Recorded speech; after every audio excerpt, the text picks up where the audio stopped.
Nosso convidado de hoje é um dos maiores sociólogos da atualidade no Brasil, Gessé Souza, filho de Dona Elza, uma retirante sertaneja do Rio Grande do Norte, e de seu João, um sargento do Exército que passou ao filho o gosto pela leitura, um pai que Gessé viu ser muito humilhado na vida. Gessé Souza estudou Direito e fez mestrado em Ciências Sociais na Universidade de Brasília, a UNB. Depois foi para a Alemanha fazer doutorado em Sociologia pela Universidade de Heidelberg.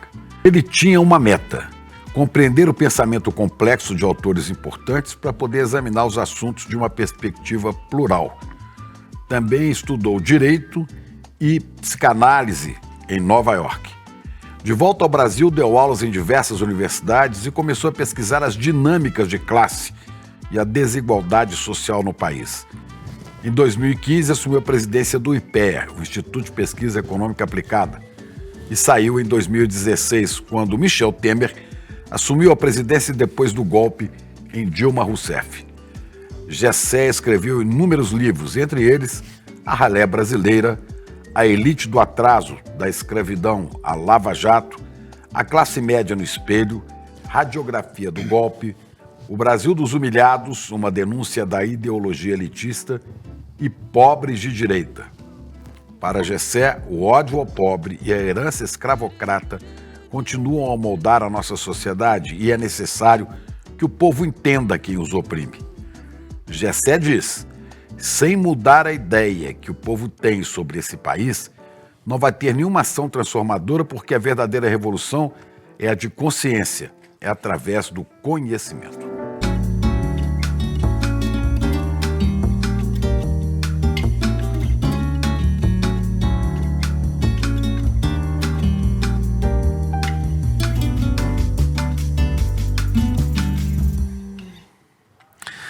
E o mais recente livro que Gessé acaba de lançar é esse aqui: Por que a esquerda morreu? E o que nós devemos fazer para ressuscitá-la? Gessé, prazer enorme, meu querido, te receber aqui na sua casa, o ICL, porque você está no ICL nossa casa, sempre, né? Você está no ICL desde o começo. É verdade, Você fundou junto com o Eduardo Exatamente Moreira. Isso, Como é que foi isso? Isso foi, quer dizer, no fundo a gente tinha, nós nos encontramos, etc. Eu liguei para ele e tudo, né? Quando eu vi o negócio que ele tinha dito, esse cara foi fora da curva. Eu disse na hora quando eu vi, entende? Ele estava explicando quantos bancos ganham, etc. Só essas tarifazinhas e multinhas, que antes a gente não pagava, só isso é mais do que o país gasta em educação e saúde durante um ano. Só essas tarifazinhas que a gente paga para o banco. Exatamente. Aí eu disse assim, esse cara sabe explicar, entendeu? Porque você vai dizer, não sei quantos bilhões e tal. O povo não sabe o que é bilhão. O povo não sabe o que é milhão, vai saber o que é bilhão. Nem põe essa ideia na cabeça. Mas se você põe a coisa desse modo, né? Aí eu liguei para ele, a gente foi almoçar, etc, coisa assim. E aí pensamos muito a coisa de, enfim, ele queria conhecer mais o país, etc. A gente fez a coisa lá com o MST, depois outras viagens, né? E ele entrou mesmo, eu achei muito impressionante isso, né? Ele quis sentir, porque quem é da classe média ou ele não tem a menor ideia do que o povo passa, né? Então, se você quer conhecer o povo, você tem que ir, você tem que conhecer, você tem que estar junto. E aí depois ele ficava preocupado com como a gente pode mudar isso e tal, né? Entende? Quer dizer, e eu sempre tive a crença que são duas coisas que mudam as pessoas, né? É o ensino de qualidade, né? De alto nível, e uma esfera pública plural, uma mídia plural, né? Essas são as duas coisas mais importantes, né? Quer dizer, se você tem isso, você tem um povo inteligente, etc. É a abertura para o conhecimento. Exatamente. E o controle da sociedade sobre os que divulgam o conhecimento. Exatamente isso, porque são os meios de comunicação. Exatamente, tudo que a gente recebe, Chico, é mediatizado por alguma mídia. Ninguém sabe nada só, né? Você sempre recebe de alguma mídia, né? Então, o controle disso é sempre... quer dizer, eu acho o ICL uma espécie de um experimento e um efeito demonstração, né? do que poderia ser esse país se a gente tomasse conta dessas duas coisas que são mais importantes. Como você disse antes, a mudança de consciência é tudo. Você não faz nada com a violência, você não faz nada de nenhum outro modo, né? O fato não importa. O que importa é a interpretação do fato, né? E é nessa interpretação que você tem que combater, né? Você tem que disputar as interpretações possíveis de cada fato, seja de uma sociedade, como ela funciona, etc.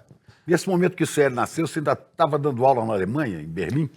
Não, aí eu estava na França primeiro, depois eu estava em Berlim, aí depois eu voltei para cá em 2002. E hoje você está firme aqui no Brasil. Agora eu estou firme aqui no Brasil.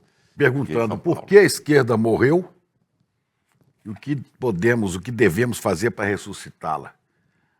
Aliás, o Vladimir Safatli provocou muita polêmica há pouco tempo quando ele falou assim, a esquerda morreu. Que esquerda é essa que morreu?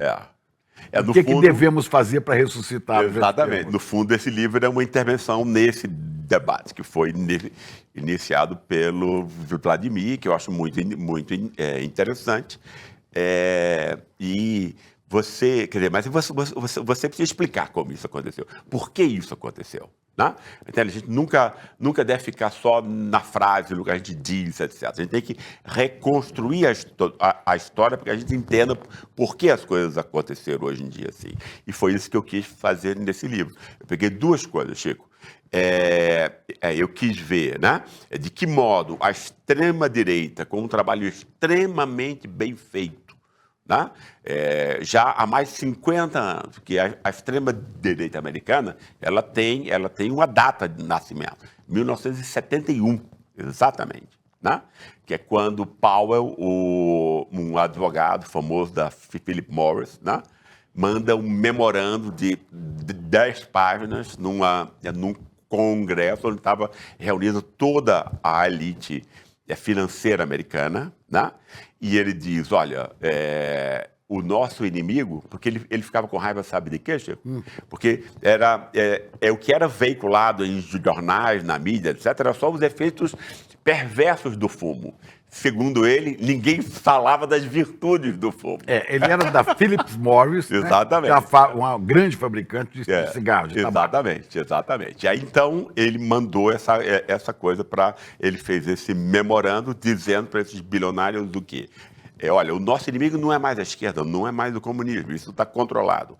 O nosso inimigo são as ideias mainstream, feitas pelas universidades, pelos intelectuais, etc. E eu quero falar montando a cabeça da... Eu quero falar dos benefícios do fumo. Por exemplo, e outros... Negacionista da ciência. Negacionista, claro. Está aí a raiz do negacionismo, do clima, exatamente, da vacina. Exatamente isso. É o primeiro bilionário que vai começar a investir bilhões. Chico, são centenas de bilhões. Esses caras montaram uma revolução, no fundo, né? O que eu chamo aí de a vingança dos super ricos. Mas aí é bem legal a gente, um pouquinho antes, dizer contra que revolução esses super ricos estavam se vingando, né? E aí entra a história da revolução de consciência, né? No Ocidente, a gente tem duas grandes revoluções. A Revolução Protestante, né? É a maior revolução do Ocidente, por quê? Quando Martinho Lutero diz, né, o caminho sagrado para Deus é o trabalho, a forma como você faz, não é o trabalho contemplativo, intelectual, né? O trabalho manual para ele é inclusive mais importante. E né? A apropriação do conhecimento por cada um, né? Porque, se eu não estou errado, é isso que acontecia. A Igreja Romana é que ditava a Bíblia. Ele entrega a Bíblia na mão das pessoas. Vão ler vocês. Exatamente. Mas o fato importante decisivo aí é que antes de Martinho Lutero, o trabalho era coisa de escravo, servo, de gente pequena, entende? Legal era viver do trabalho alheio, né? Aí chega Lutero e sacraliza aquilo que era coisa que era vista como lixo, né? Isso vai dar a ideia de quê? Entende? Seria impensável a ideia de democracia. Seria impensável a ideia de cidadania universalizável com direitos e deveres, se as pessoas não tivessem um ponto comum que é universal, entende? Ou seja, o trabalho, né? É essa revolução que vai construir o Ocidente moderno, democrático, etc, etc. Né? As outras revoluções de sangue nunca resolveram nada. A Revolução Francesa, 10 anos depois, estava o antigo regime de volta. Né? A Revolução Russa, logo depois você tem o quê? Um socialismo burocrático czarista, né? O czarismo, né? Quer dizer, preservou-se e tal. Então, o sangue não resolve nada. O que resolve são as ideias e a mudança de consciência. A outra segunda grande revolução, 500 anos depois de Martinho Lutero, vai ser 1960 com os jovens. Que jovens são esses? São os jovens que, depois da Segunda Guerra Mundial, você tem em todos os países do norte, etc., né? Uma escola universal, indo até a universidade de graça, de altíssima qualidade, né? Para todos. Isso nunca tinha acontecido antes, né? Ou seja, o ensino ser massificado e universalizado em alta qualidade. Né? Mas isso em países ricos. Isso aqui em países não chegamos ricos. ainda nisso. Não, mas vai ter influência aqui também, como a gente vai ver. Né? Mas é importante porque quem manda no mundo é o norte, quem manda no mundo são os Estados Unidos. Então é muito importante ver a dinâmica lá, porque depois ela vai se espelhar necessariamente para cá, de uma forma... Né, um pouco modificada, mas vai. Então, é muito importante a gente compreender o que está passando no mundo. O que eu quis mostrar aí antes de tudo é por que a esquerda morreu no mundo. Entende? Não existe esquerda em nenhum país europeu mais. Dos Estados Unidos, também não. Aí tem alguns aqui que a gente vai discutir depois, né? México, Brasil e tal. Mas voltando à Revolução Expressiva, o importante ali, né, era que você formou esses jovens e você garantiu um sistema público de comunicação em vários países. Né? Por exemplo, quando eu fui em 1980 estudar na Alemanha, né, eu vi exatamente todas as empresas eram públicas, entende? Ou governos quer dizer, mas não, que não são estatais, ela é pública. Pública o que é? Todas as grandes correntes de opinião se juntam para garantir a pluralidade de informações. Isso que como a TV alemã, uma a ARD, por exemplo, não é uma TV do governo. Exatamente. Mas é uma TV pública, que tem participação de várias entidades da sociedade para fazer a sua programação e tudo. Exatamente isso. Mas essa Alemanha que você conheceu assim, essa não existe mais. Não existe mais. Já foi pro beleléu há muito tempo. A esquerda morreu. A esquerda morreu. E essa direita, talvez social-democrata, morreu também. De novo, exatamente. Né? Você tem um primeiro-ministro extremamente xenófobo e tal, já, entende? Você tem movimentos neonazistas. Exatamente, lá dentro, né? exatamente. Não, o país se perdeu, né? Nessa onda. Quer dizer, que tem a ver com a vingança dos super ricos, como a gente vai ver. Então, Chico, se você põe escola de qualidade durante 25 anos e imprensa plural durante 25 anos, você provocou o quê? Você provocou uma juventude extremamente crítica, autoesclarecida, né? Que vai dizer o quê? Vai redefinir os fins últimos da espécie e da vida humana. Né? Ou seja, não vai mais definir, como Lutero, né? Os seres humanos pela capacidade de trabalho deles. Né? Essa coisa produtivista, né? Como nós fôssemos abelhas, etc, etc. Que é comum tanto ao socialismo quanto ao capitalismo. Os dois são produtivistas. Né? Mas essa revolução expressiva, ela é pós-produtivista. Né? Ela vai, quer dizer, a questão principal aí vai ser, o ser humano tem, enfim, o direito e o dever de se descobrir quem ele é. Essa é a questão principal, né? E essa é uma descoberta narrativa, etc., difícil muitas vezes, mas que cada um tem que saber quem ele é, o que ele quer, etc., etc. Ou seja, né, se afirmar e não apenas reproduzir padrões sociais pré-estabelecidos, né? Isso foi tão importante, Chico, que aí você vai ter, em decorrência direta da Revolução expressiva todas as conquistas, entre aspas, pelas quais a gente está perdendo e está lutando para manter.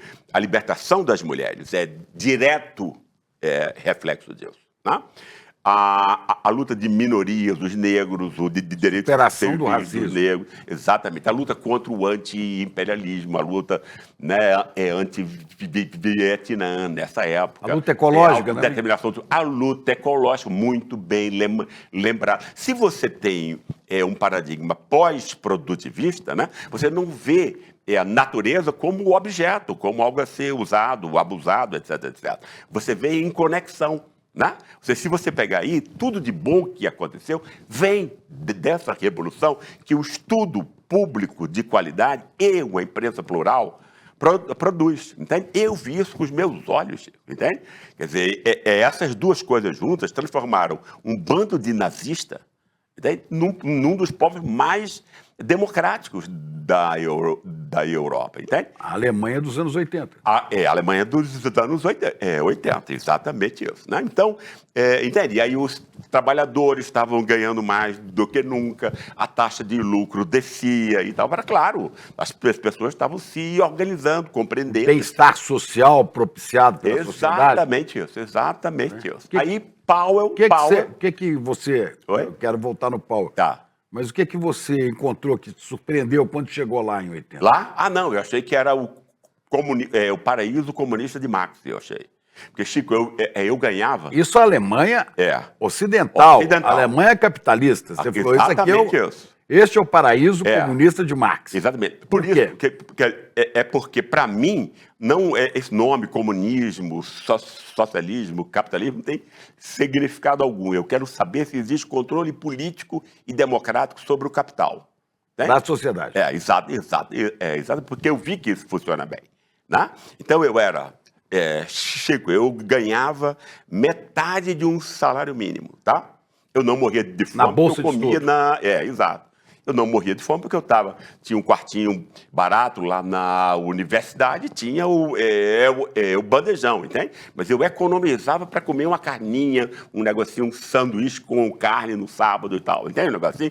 Agora, se eu ficasse doente, Chico, eu podia escolher o médico do presidente, que atende o presidente da Mercedes-Benz, e ele era obrigado por lei a me atender. Entende? Os da Alemanha, nessa época, tinham orgulho assim, a gente não tem um sistema de saúde de duas classes de pessoas. Né? Todas as pessoas são... Era uma saúde pública... Pública, gratuita, né? Extremamente acessível, de altíssima qualidade e acessível, universalizada. Você não podia se matricular nas universidades se você não tivesse um seguro de saúde. Né? Que no meu caso, como era estudante, era bem diminuto. Né? Eu tinha acesso ali ao melhor ensino, né? Entende? Quer dizer, o melhor ensino possível e tal, né? Quer dizer, grandes pensadores, etc, e coisas assim. E tinha acesso à cultura. Né? Eu não tinha dinheiro para nada, Chico, mas eu ia para a ópera lá, entende? Porque a ópera era 2 marcos, entendeu?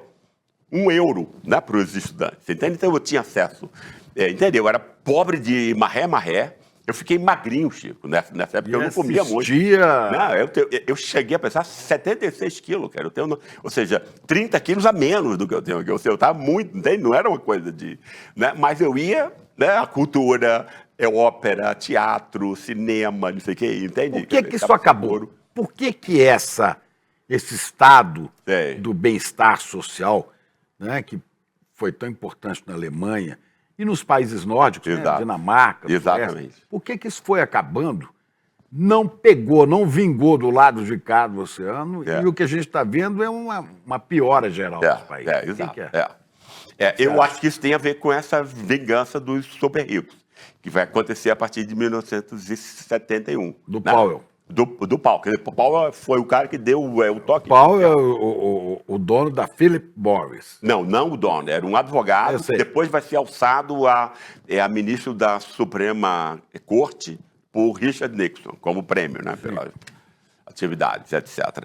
Mas o fato como é que esses bilionários... Qual foi o primeiro bilionário que se convenceu dessas ideias? Porque essa história do pau foi como um rastilho de pólvora, entende? O cara diz, pô, esse cara descobriu a coisa. O que é que a gente pode fazer para reverter isso? Todos os acordos civilizacionais, etc., que estavam impulsionando a democracia, mulheres, etc., etc. Esse contexto inteiro, que eles não queriam, né? Porque eles mas ele começou, o que você estava dizendo, ele começou com a questão do tabaco. Exato. Mas ele estava só reclamando, né? Ele não estava montando uma estrutura para superar isso. Não para isso. Aí foi... E o efeito dessa coisa foi para os bilionários, né? Aí teve primeiro a família Olin, que era fabricante de produtos químicos de guerra, entende? É sempre esse tipo de povo. É a indústria suja que vai apoiar isso. Roubava petróleo dos índios e tal, esse tipo de gente, né? Aí eles chamam um cara, olha que coisa interessante, Chico, eles chamam um tal de Michael Joyce, que talvez seja o desconhecido mais importante do século XX. Michael Joyce havia acabado de fazer uma tese sobre Antônio Gramsci e hegemonia cultural. A esquerda esqueceu, né? O Gramsci, mas a direita não. Né? A direita mergulhou em Gramsci. Claro. Para fazer uma leitura invertida. Como é que a gente faz uma hegemonia cultural, entendeu? Ou seja, muda a cabeça das pessoas, né? Para que elas não sejam mais inteligentes, rebeldes e tal, para parar. Né? Como a gente imbeciliza o público. Essa é. Quer dizer, usar Gramsci ao contrário, né? Exatamente. Não, ao contrário. Mas o método é o mesmo, ou seja, a disputa das ideias hegemônicas, entende? Que é uma coisa que a esquerda não tem a menor ideia hoje. Nem aqui, nem no mundo, né? E como foi que eles construíram isso? Olha, eles colonizavam universidades, né? Universidade como Harvard recebeu quase 1 bilhão, então você pega os professores mais conservadores e tudo, né? Aí você muda a concepção sobre o que é o direito era antes ligado à justiça, mas agora vai ser a eficiência econômica, entendeu? Os caras montavam na Flórida e tal, chamavam todos os juízes com grande dinheiro, férias pagas e tal, Key Largo, ali nas ilhas e tal, entendeu? Né? Fizeram isso durante 30 anos. Mudaram o direito, etc., e a forma como é que a economia, como a ciência política, etc., etc., né? Aí você vai montando essa... Nos anos 90, você vai ter, como o exemplo do Rupert Murdoch, né? Uma grande privatização da mídia no planeta inteiro. Né? Que vai atingir a Alemanha e outros países, tá? Porque agora já tem empresa privada lá também e tudo, e tem propaganda, quer dizer, entende? E acabou-se com o sistema público, entende? Que tinha dado a revolução expressiva. Né? Aí você vai agora dominar a imprensa e só vai sair o que esse pessoal quer. Né? Murdoch dizia isso, eu quero mudar... eu quero que o mundo pense de um modo neoliberal. Né? Entende? Então você vai tendo aí o quê? É todo um mecanismo em que você vai expulsando esse impulso democrático, né? Entende? Que você vai colonizando as pessoas agora com uma outra... Você reduz, a universidade não é mais o que ela era antes. A esfera pública também não, vai ser privatizada, vai obedecer ao dinheiro, aí pronto, irmão. Aí... Então o Brasil não chega a ter um estado de bem-estar social, ele está arriscado a um retorno, a um regresso. Exatamente isso. Só para completar a questão anterior, porque eu acho que isso é importante, o que é a extrema-direita? Porque é o neoliberalismo no começo, mas o neoliberalismo se transforma em extrema-direita, como nós estamos vendo. Né? E eles mudaram o mundo, Chico, olha que coisa interessante, né? Porque os caras são maus, né? São perversos, mas eles não são burros, entendeu? Não são burros. Então eles pensaram o quê? Vamos pegar, já que essas ideias da Revolução Expressiva estão na cabeça de todo mundo e conquistou a esfera pública, criatividade, inovação, originalidade, liberdade, etc., etc., né? Então eles disseram, vamos engolir essas ideias e vamos vomitá-las de acordo com o nosso... dar um outro significado a elas, né? As palavras são as mesmas, mas aí vão indicar quase sempre... Ressignificar tudo. Vamos pegar Gramsci, vamos ler Gramsci ao contrário. Exatamente. Ressignificado em 2 ambientes. Primeiro, o local de trabalho, né? Entende? Porque aí vai ser, não, a criatividade, se estimular, você não é meu empregado, mas você é meu colaborador, meu parceiro, eu posso ligar para você 11 horas. O empreendedorismo é filho disso? Exatamente. O empreendedorismo é filho disso. Vem disso. Né? Essa é a pré-história. Né? E aí você tem todas essas... Aí você transforma aquilo que era rebeldia, luta de classes nas fábricas, numa espécie de patriotismo de fábrica, né? Onde o cara, né, o toyotismo, que foi quem primeiro praticou isso, foi exportado para o Ocidente, né? Aí, como chama, só empregava gente sem passado sindical, entende? Sem nenhuma relação política, etc, etc. Aí tem essa coisa toda de criatividade e tal, mas é uma criatividade, obviamente, inexistente, porque ela está sobre o parâmetro da acumulação indefinida de lucros. É isso que define tudo. Né? Mas aí você fica usando isso, você coloniza agora o novo espírito. Tá? A extrema-direita hoje fala de liberdade, não é opressão e não sei o quê. Liberdade de expressão, seja o que for, entende isso? Aí, então você pega todos esses elementos, ou seja, não é compreensível o que a gente está passando hoje sem a gente ver a revolução expressiva, entende? Porque mesmo em países que não, quer dizer, a gente estava aqui numa ditadura militar, né? Mas a gente teve Chico Buarque, a gente teve Caetano, a gente teve Gil, a gente teve Belchior, Elis Regina, então você mudou a cultura popular, e esse pessoal é fruto direto dessa mesma revolução. Não teve nenhum país que ficou imune a isso. Né? Mas aí os ricos, então, mudaram o trabalho usando esse palavrório, mas com um sentido invertido, e mudaram a outra instância social, que é a esfera pública. Né? Ou seja, ao invés do debate, divergência, etc., porque a divergência de opiniões é que propicia que o indivíduo possa formular a sua própria opinião, obviamente. Né? Aprender. Exato. Né? Se for um negócio só, manipulação, como a gente tem há 100 anos aqui. Né?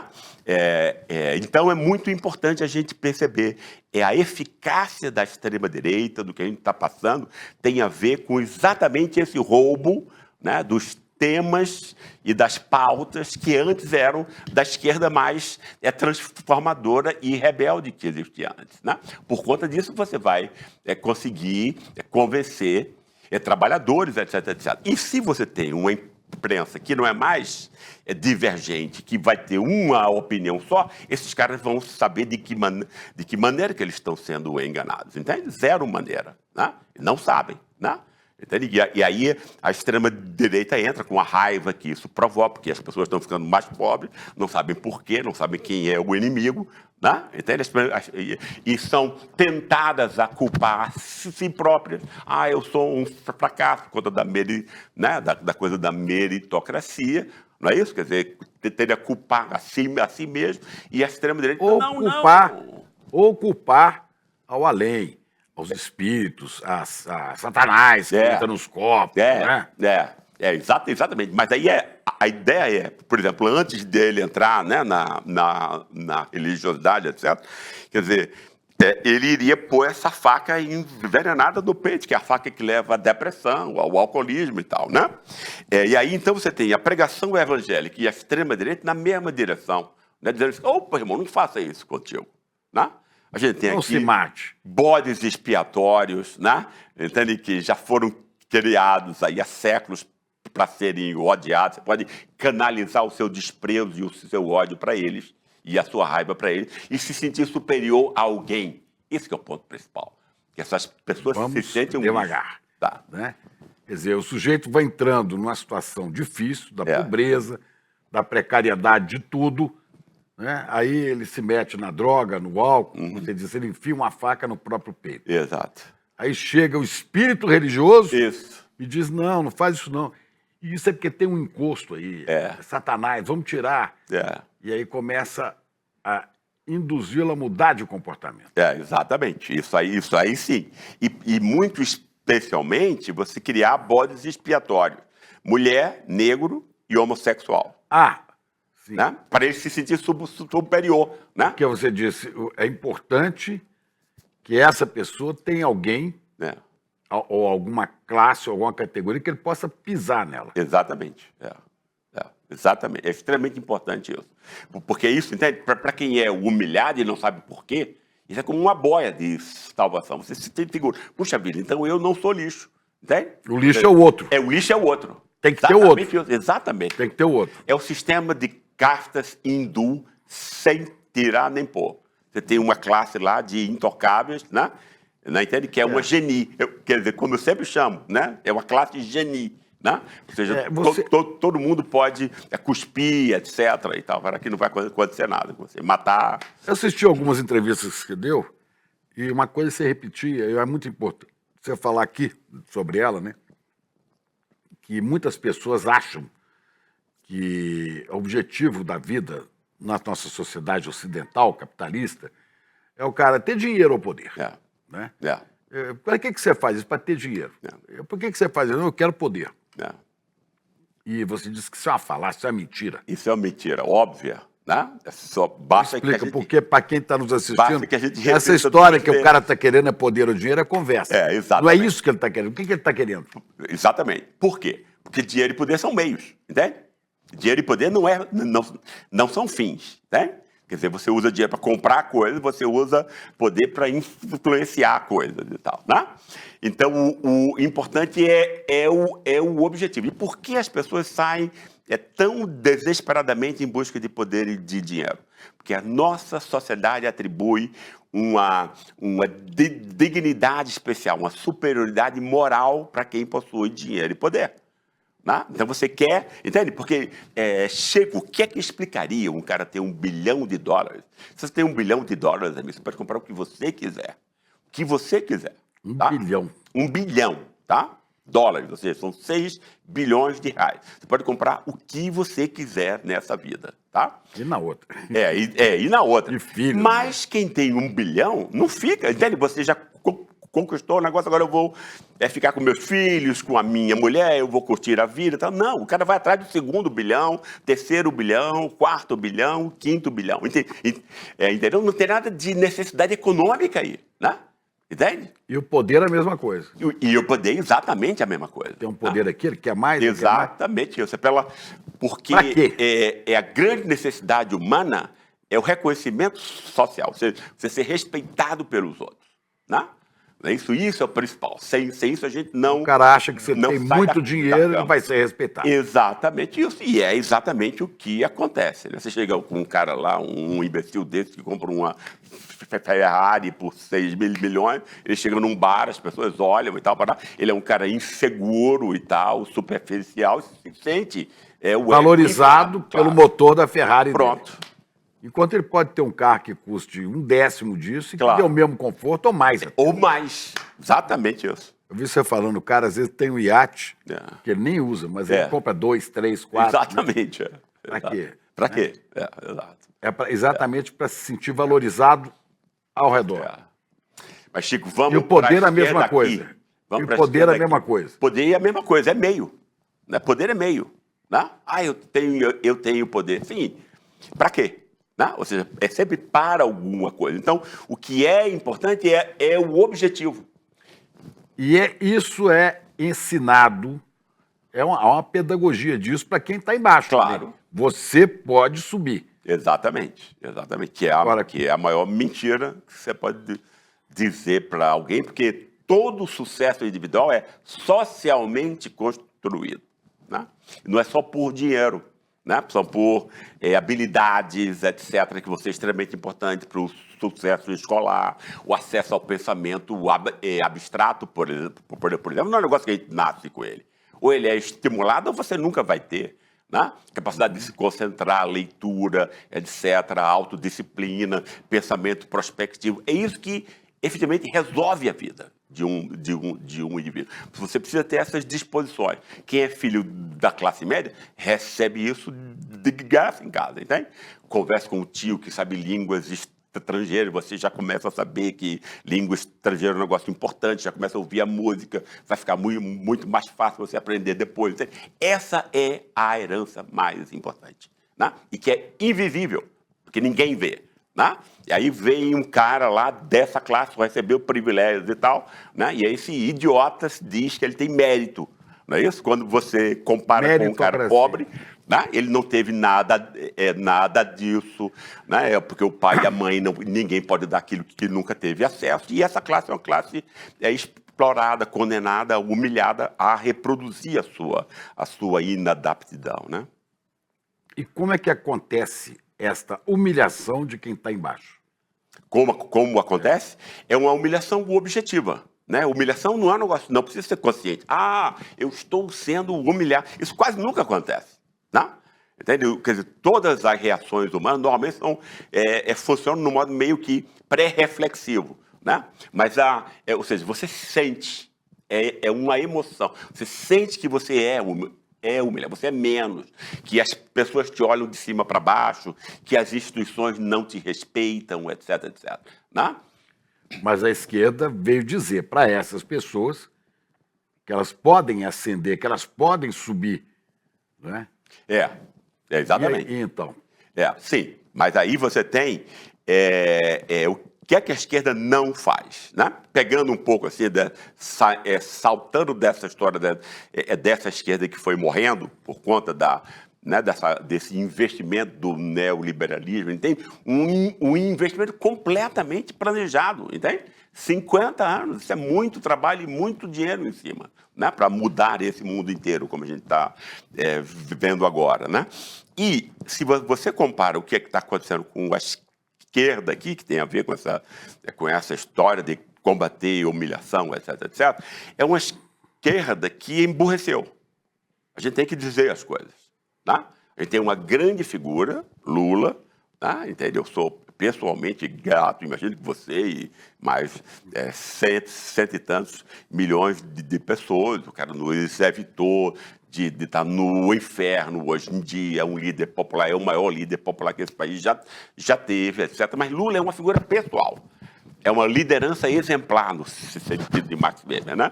Max Weber dizia, há dois tipos de líderes, isso em todas as épocas, em todas as áreas sociais. Né? Há o líder exemplar, que é a vida dele inspira os outros. Ele não precisa falar. Buda, Lula, entendeu? Gandhi. Né? Exatamente isso, exatamente. Ou seja, a admiração pela vida dele. Então, o nordestino pobre se identifica emocionalmente com Lula, porque ele diz assim, esse cara, entende, tem os mesmos erros de português que eu tenho, entende? Quer dizer, está preocupado com as mesmas coisas que eu tenho, não quer que a gente passe fome, quer que a gente melhore de vida, porque ele passou por isso tudo, etc, etc. Né? É uma identificação afetiva. Né? Mas ele não tem um discurso. Aliás, a gente não tem nenhum líder que tenha discurso. Bolsonaro é a mesma coisa do que Lula, só que para o branco pobre do Sul, né? E de São Paulo. Né? É o cara que é pobre, né? Ninguém explicou a ele porque ele é pobre e ele se acha branco, então no mapa racial dele... Você está dizendo que o Brasil tem um norte pobre e mais preto, com mais influência de África, e um sul branco, que tem da herança dos alemães, dos italianos. Exatamente, são Bolsonaro... dois países. Né? São Paulo e Sul, Chico, são 70% de brancos, tá? E de São Paulo para cima ou para baixo, o que seja, qual é a perspectiva do mapa, enfim, né? É o contrário, é 70% de negro e mestiço, entende? Num país racista como nós, faz toda a diferença. Lembra dos anos 90, a imprensa dizia, e tal, o pessoal com mais escolaridade do Sudeste e Sul vota no PSDB, o pessoal que tem menos escola, ou seja, mais burrinho, etc., vota no PT. Lembra disso? Quer dizer, no fundo a gente sabe agora, não tem nada a ver com isso, tem a ver com racismo. Né? Tem a ver com racismo.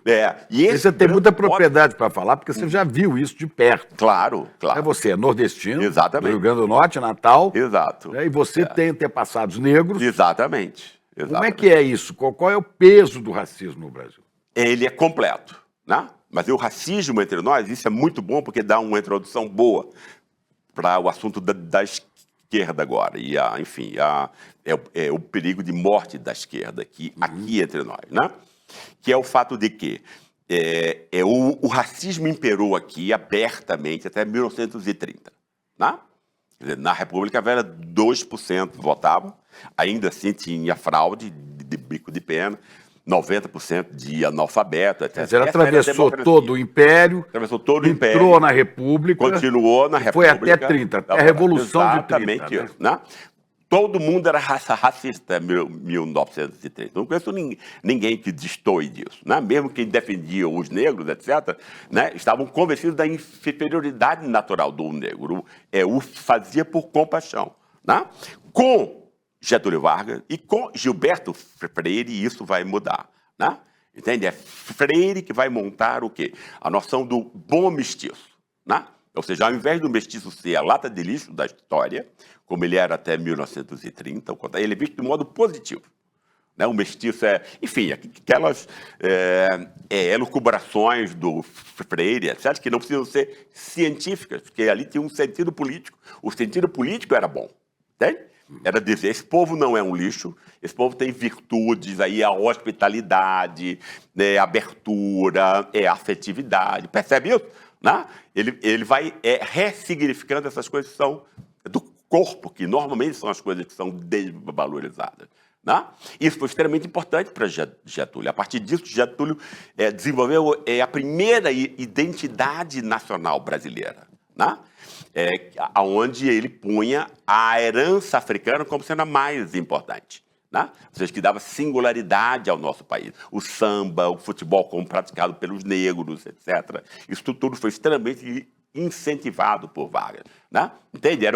Quer dizer, Vargas, e aí eu acho Lula o maior líder popular que nós tivemos, mas eu acho Vargas o maior estadista que nós tivemos, né? Porque ele não só modifica a economia para industrialização, modernização, etc., modifica o Estado, ele moderniza o Estado enormemente, né? Tem ilhas de eficiência que foram inventadas desde o tempo de Getúlio, etc., mas ele não ficou apenas nisso, né? Ele comprou a guerra cultural, que eu acho que é o que falta à esquerda hoje. Entende? Ou seja, ele estava o quê? Ele estava, olha, isso aqui não é um país de lixo e tal. Isso aqui é um país inclusivo, etc.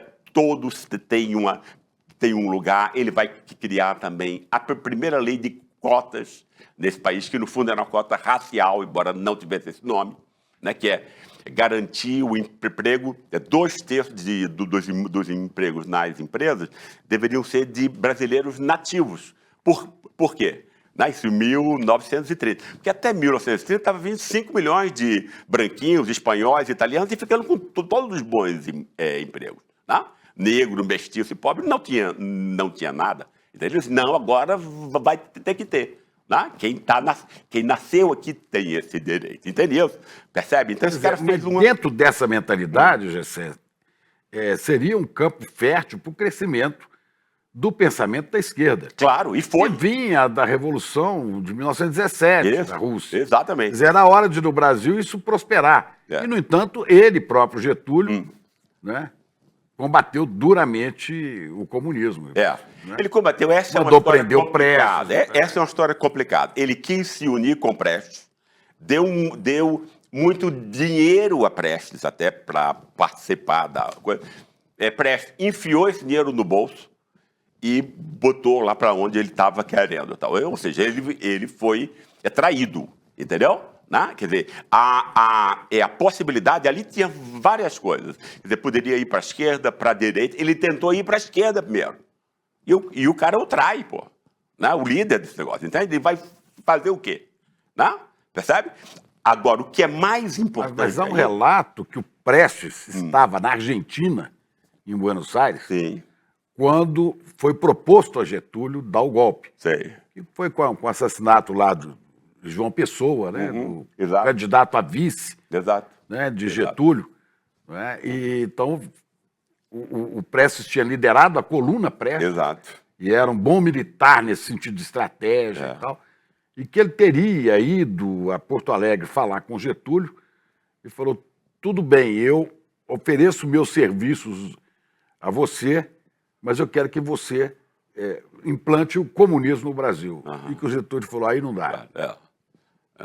Não tem isso? Não, eventualmente, eu não conheço essa história, mas pode ser. Mas isso não é o mais importante, Chico, eu acho aqui.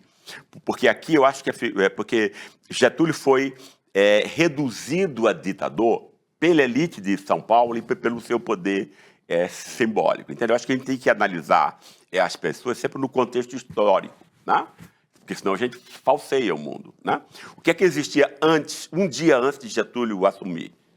Uma falsa democracia, extremamente política do café com leite, e tal, para entende? Aí esse pessoal vai ter a pachorra de chamar Getúlio de ditador? Qual é a moral desse povo, entendeu? Né? Então é um contexto ali você tinha o quê? Você tinha uma história de 500 anos de repressão das classes populares que nunca puderam se organizar. Imagina você ser um líder renovador, entende isso? Com os seus adeptos, os seus possíveis adeptos, todos desorganizados, humilhados, etc, etc. Eles têm que começar a criar tudo, obviamente, sindicatos, etc e tal, né? Mas eu acho muito importante a gente voltar para a coisa da luta cultural, né? Porque quando ele diz que o negro é a contribuição principal, né, o que ele está dizendo é o quê? Ele tira o negro que estava na lata de lixo até 1930, pega aqui pelo cabelo e assim, cara, você não é lixo, olha aqui o que você contribui.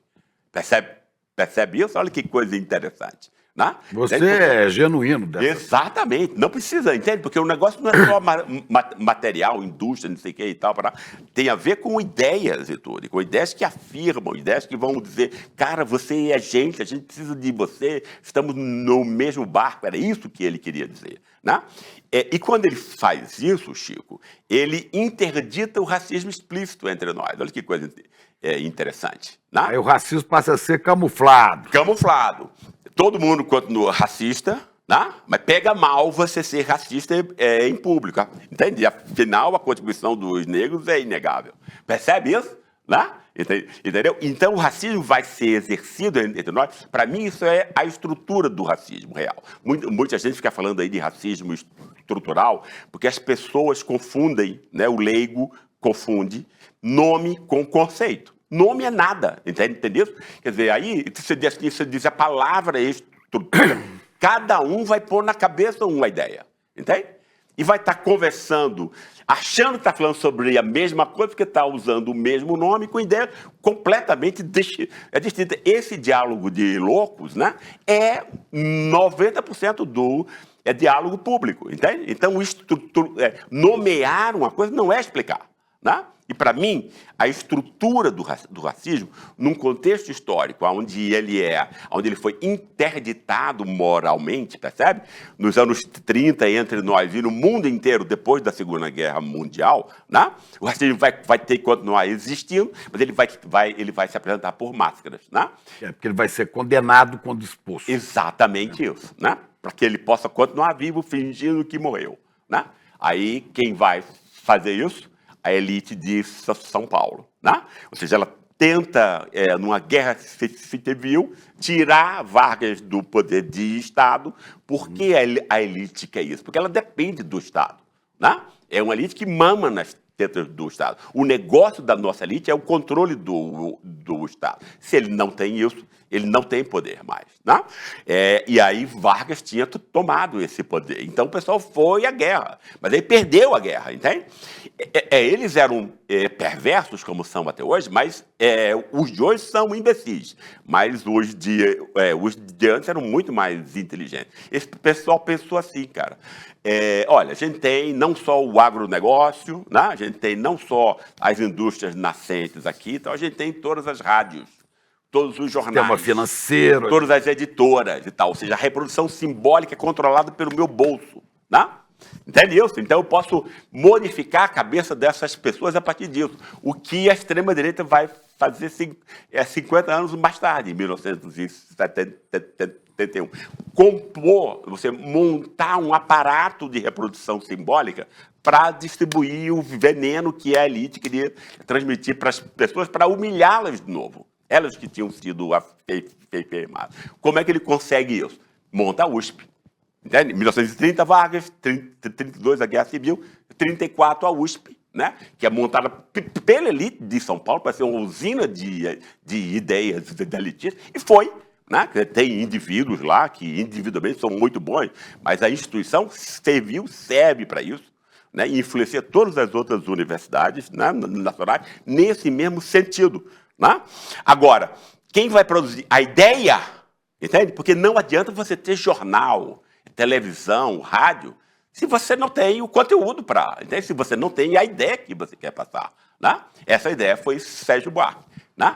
Aí, como é que Sérgio Buarque vai ser até hoje, né? Porque Sérgio Buarque é seguido até hoje por 99% dos intelectuais, no país inteiro, seja de direita, seja de esquerda. Né? E é tido como gênio, como não sei o quê. O que foi que Sérgio Buarque fez? Ora, ele vai repaginar o racismo. Entende? Como ele não podia usar mais a palavra raça, né? Que era o que facilitava o controle do sufrágio universal, porque o principal inimigo da nossa elite é o voto. Porque o voto pode tirar o poder de Estado. Então você tem que controlar isso. Mas o grande inimigo dos ricos do Brasil é o voto. É o voto, obviamente. Né? Como é que você contorna isso? Sérgio Buarque deu tudo que a elite precisava, entende? Se Vargas dizia que esse povo era ótimo, não sei o que, é afirmativo, que a elite vai dizer, não, vocês são lixos mesmo, como a gente dizia com os negros. Só que agora você não vai mais usar a palavra raça, você vai usar a palavra cultura. Aí você vai inventar... Que é o que o Sérgio faz no Raiz do Brasil. Exatamente. Né? Aí você vai inventar uma suposta cultura portuguesa da corrupção, que é uma bobagem monumental, porque não podia haver corrupção na Idade Média. Entende? Quer dizer, não tinha sequer a ideia de bem público, que vai ser construída 500 anos depois. É uma fraude isso, entende? Agora, 220 milhões de pessoas acreditam nessa bobagem. Até hoje, entende? Então você Nós vê... temos a herança portuguesa. Exatamente, que é uma bobagem. Né? Latina. E aí essa herança vem, toma conta da cabeça do povo numa herança de corrupção, desconfiança, etc, etc. Entendeu? Se você retira a moralidade de alguém, Chico, você desumaniza essa pessoa. Você diz que essa pessoa é animal. Né? Ela se mexe não com a cabeça, mas com os sentimentos, afetos e tal. Divide o mundo entre amigos e inimigos. Aliás, eu não conheço nenhum país no mundo onde alguém não divide o mundo entre amigos e inimigos. Entende? Tem ainda que supor que existem seres que são superiores, aí, ou seja, uma colonização enorme desse pessoal. Né? E aí você vai ter o quê? O povo corrupto, eleitor de corrupto. Entendeu? E como o branquinho que estava vindo, que vai formar a classe média branca, né, se via como europeu, como ele se vê até hoje, ele não se vê parte desse povo. Né?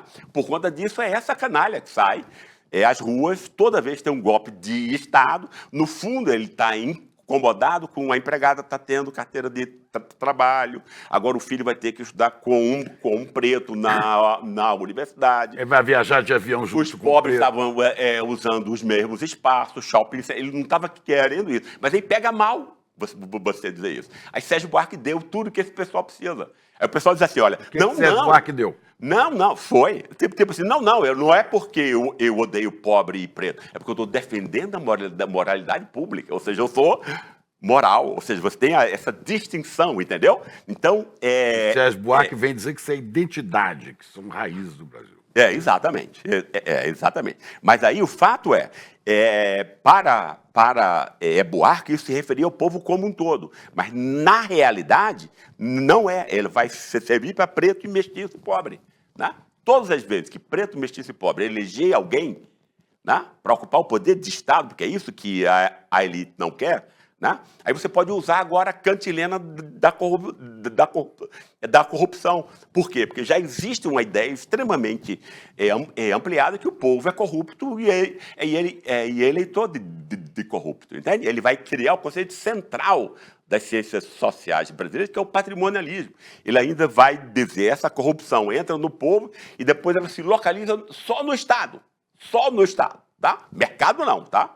Proprietário e tal, não. Esse pessoal é virtuoso. Né? Mas o Estado é o antro da corrupção. Aí você, de uma tacada só, veja o que Sérgio Buarque dá à elite de São Paulo. Ele desmoraliza o Estado, que é a única instituição capaz de peitar o mercado, limitá-lo, regulá-lo, etc. Ele criminaliza a política, que é a única forma de mudança social, e ele desmoraliza o voto popular, que, ao fim e ao cabo, nunca valeu nesse país, entende? Mas Getúlio Vargas. Como que ele faz tudo isso? Hã? Como? Interpretativamente. Ele vai construir uma nova identidade nacional. O que é uma identidade nacional? É você explicar para as pessoas, né, o que é a vida, o que é a sociedade, aonde ela está. É isso que as antigas religiões mundiais faziam. Explicavam para as pessoas o quê? De onde você vem, quem você é e para onde provavelmente você vai. Essas três questões são as mais importantes. Todas as religiões, em todos os lugares, em todas as épocas, né, procuraram responder exatamente essas três questões. Né? Quanto mais, de modo cada vez mais convincente, quanto mais gente você amealharia. Né? A identidade nacional, a partir de 1800, o século XIX, vai substituir as grandes religiões mundiais nisso. É isso que a esquerda não percebe. Entendeu? A esquerda é filha, é uma espécie de plano B da elite de São Paulo sem saber. Né? Por quê? Porque agora, entende? Quer dizer, você reduz o povo, exatamente, né? Quando você diz que ele é corrupto, né? É uma substituição, inclusive são as mesmas pessoas que antes eram humilhadas pelo racismo racial explícito, vão ser pelo racismo, pela pecha cultural agora, e tal, que vai estar colado ao povo, entende? A classe média e os brancos estão fora disso. Eles se veem como fora disso. Né? Então, você moraliza o racismo ainda. Não é só que ele tenha... Né? Quer dizer, a ideia de Sérgio Buarque permite moralizar o racismo, transformar o racismo em coisa boa. Entende? Aí o cara quer massacrar preto e tal, parava ele, não, eu quero massacrar bandido, estou defendendo a segurança pública, que é um valor moral, percebe? Qualquer bandido, pode ser branco ou preto, só que a maioria quase sempre é preto. Quase nunca é um branco, eu nunca vi até esse caso, né? Em 65 anos de vida, né? É uma polícia para matar preto. Então você tem aí que Sérgio Buarque vai dar para esses caras tudo. O controle do Estado, você tem que criar o quê? Uma cultura de golpes de Estado entre nós. Exatamente sobre o tema da corrupção. Né? Porque você precisa desmoralizar o voto do pobre preto, né, e mestiço, e foi efetivamente o que foi conseguido. E aí quem define quem é corrupto ou não é quem? É um tribunal? Não. É a imprensa privada, propriedade dessa mesma elite que assalta todo mundo. É ela que decide quem é corrupto ou não. Né? Entende? Então, ela que diz qual é o governante corrupto, qual que não é. Exatamente. Isso garante à nossa elite o quê? O monopólio do Estado. E a partir disso ela organiza o assalto, né, sobre a própria população e a parte do leão disso vai ser mandada para os Estados Unidos, né? Entendeu? Por exemplo, dos 20 maiores investidores, do maior banco de investimento entre nós, que é o BTG Pactual, dos 20 maiores, 19 são americanos. Chico, olha para onde vai o nosso dinheiro, entende? E é uma elitezinha mesquinha, né, que só faz organizar esse saque, né? Entende? Tanto que o Estadão e tal, todos os jornalões conservadores ficaram contra Trump, defendendo a soberania. Lembra disso? Agora, por quê? Porque se Trump puder mandar diretamente, qual é a função social da nossa elite? Nenhuma. Percebe? Isso tudo foi Sérgio Buarque que deu. Isso é repetido por todos os outros intelectuais, que todos eles seguem Sérgio Buarque e esse tema do patrimonialismo. Né? Então, você que criou o que a elite de São Paulo? Um negócio que é incrível, porque tem o plano A, que é, entende? Você mesmo botar uma coisa neoliberal, não sei o que e tal, achatar todo mundo. Ou você tem o plano B, quando você tem que, né, forçado por algumas circunstâncias a deixar que uma pequena parte do orçamento possa ser distribuído entre os pobres, que é o PT. Né? E aí você nunca transcende isso. Né? Porque o PT e a esquerda, que só é esquerda se ela disputar a hegemonia das ideias, né? Entendeu? Ela não disputa a ideia. Ou seja, quem tem o imaginário social mais amplo, de maior nível de abstração, é a direita. Né? Entende? Que é Sérgio Buarque. Né? Porque todas as outras ideias que são fragmentadas e que estão abaixo disso, né? Elas estão o quê? Dentro de um mar de mentira e fraude. Então, elas não são eficazes. Pensa naquele meme, Chico, que o PT fez e tal, teve 14 bilhões, né, juntando imprensa, bilionários e políticos. Né? Efetivamente, há 500 anos, o povo jamais viu isso junto, né? Imprensa, bilionários e políticos. Tal, né? Aí o pessoal diz, puxa, vira, mas 2 semanas depois passa. Porque o que você tem que explicar para o povo é, cara, isso não é um negócio casual, fortuito, que está acontecendo agora. Isso existe há 500 anos. E para acabar com você e a sua raça, e o seu, né? Entendeu? Né? Então, a esquerda sequer percebe, né, que ela tem a necessidade, né, de disputar esse imaginário, reconstruir uma identidade nacional que é muito mais colada na realidade. Por exemplo, se você pegar a ideia de escravidão, como eu fiz no Elite do Atraso, Chico, né, um negócio assim que eu via, entende? Foi um dos livros que me deu mais alegria. Por quê?